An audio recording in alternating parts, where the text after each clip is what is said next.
مرحبا.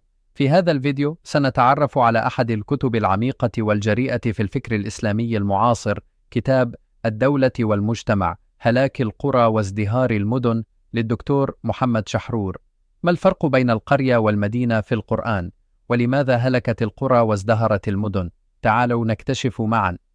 الفقرة الأولى: جوهر الفكرة. يقدم شحرور قراءة مختلفة للنص القرآني.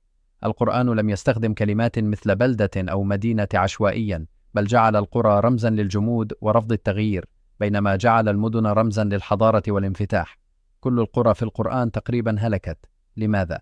لأنها رفضت العدل واتبعت العادات الجامدة، بينما المدن ارتبطت بالتقدم والنمو. الفقرة الثانية: الدولة والمجتمع. يرى الكاتب أن هناك فرقا واضحا بين الدولة والمجتمع. الدولة مؤسسة قانونية تنظم العلاقات وتحفظ الحقوق. المجتمع هو القيم والثقافة والعادات. المشكلة في مجتمعاتنا نخلط بين الدين والدولة، بين القيم والقوانين، ولهذا ندور في حلقة من الجمود والتسلط. الفقرة الثالثة: الهلاك ليس دمارا فقط في القرآن. الهلاك لا يعني الزلزال أو الفيضان فقط، بل يعني انهيارا قيميا وأخلاقيا.